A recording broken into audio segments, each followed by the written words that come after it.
Assalamualaikum warahmatullahi wabarakatuh.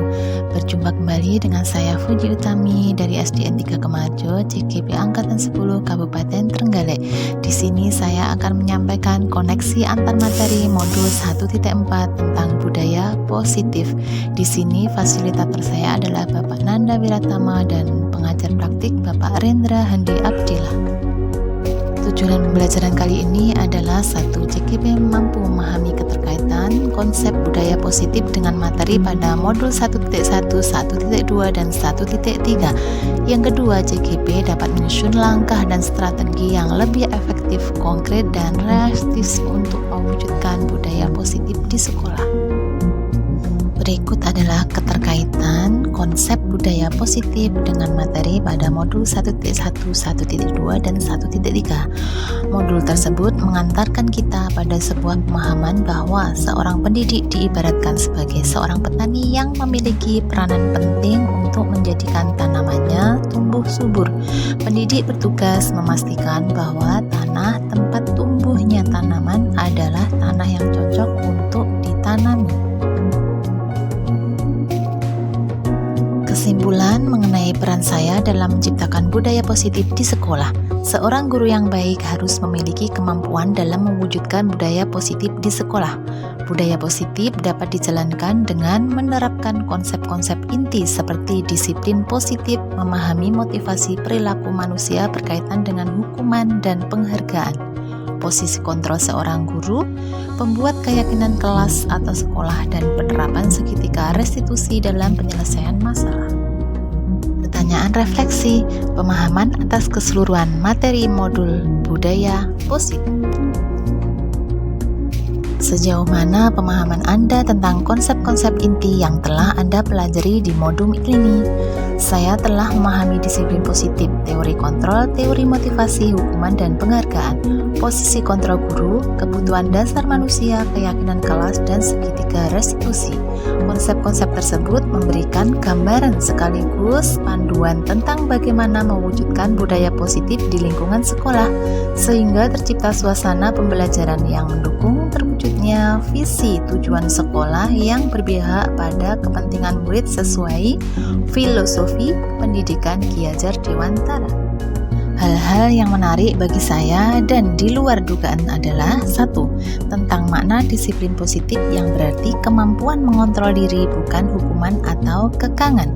2. Tentang perilaku kurang baik pada murid yang ternyata dipengaruhi oleh 5 kebutuhan dasarnya. 3. Tentang dampak pemberian hukuman dan penghargaan yang ternyata sama-sama memberikan dampak negatif. 4. Tentang adanya restitusi sebagai alternatif terbaik daripada pemberian hukuman dan konsekuensi. Yang terakhir 5. Tentang posisi kontrol sebagai teman yang ternyata kurang tepat diterapkan.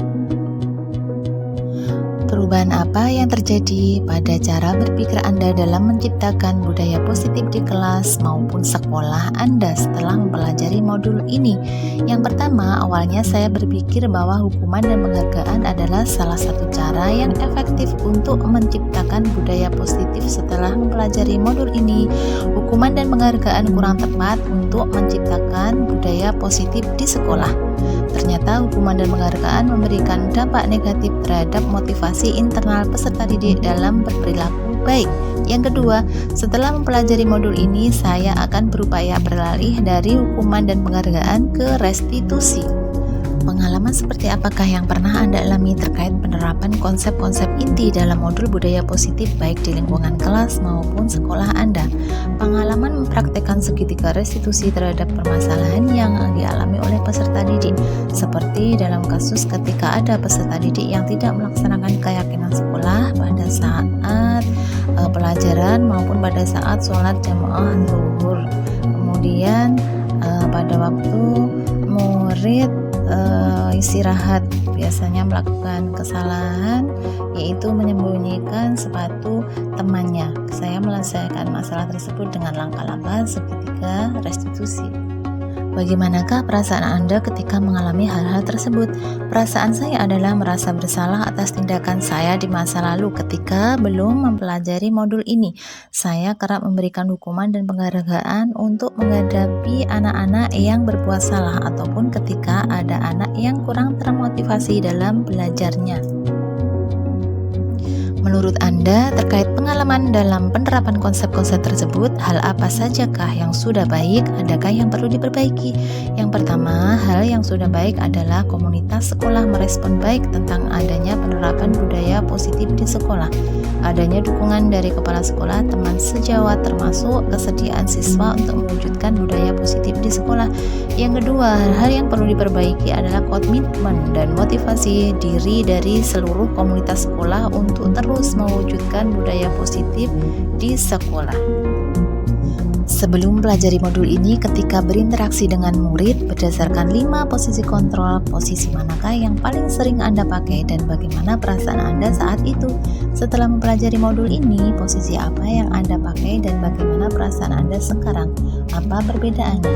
Pertama, sebelum pelajari modul ini, posisi kontrol yang paling sering saya pakai sebagai penghukum, teman, dan pemantau. Perasaan saya merasa bersalah dan merasa gagal membimbing mereka karena mereka kerap mengulang kesalahan yang sama. Yang kedua, setelah mempelajari modul ini, saya mulai menerapkan posisi manajer dalam menghadapi sebuah permasalahan. Menurut saya, perubahan ini posisi yang paling ramah dan mengerti bagaimana menghargai sekaligus menuntun murid untuk menemukan solusi dari permasalahan. Sebelum pelajari modul ini, pernahkah Anda menerapkan segitiga restitusi ketika menghadapi permasalahan murid Anda? Jika iya, tahap mana yang Anda praktekkan dan bagaimana Anda mempraktekannya? 1. Pernah namun belum melakukan seluruh langkah yang ada pada segitiga restitusi. Hanya pada tahap menstabilkan identitas motivasi anak-anak dengan mengatakan setiap orang pernah berbuat kesalahan atau tidak ada manusia yang sempurna. Yang kedua, tahap restitusi saya hanya sebatas itu, belum sampai pada tahap validasi tindakan yang salah dan menanyakan keyakinan kelas atau sekolah. Selain konsep-konsep yang disampaikan dalam modul ini, adakah hal-hal lain yang menurut Anda penting untuk dipelajari dalam proses menciptakan budaya positif baik di lingkungan kelas maupun sekolah? Hal lain yang penting dipelajari dalam menciptakan budaya positif adalah melakukan kolaborasi antara sekolah dengan orang tua murid agar budaya positif ini jangan hanya dilakukan di sekolah atau kelas saja, namun juga di rumah agar menjadi suatu kebiasaan atau karakter saat murid berada dimanapun tempatnya, baik di sekolah, di rumah, maupun di lingkungan masyarakat. Demikian koneksi antar materi modul 1.4. Terima kasih, semoga bermanfaat. Salam guru penggerak, tergerak, bergerak, dan menggerakkan. Terima kasih. Wassalamualaikum warahmatullahi wabarakatuh.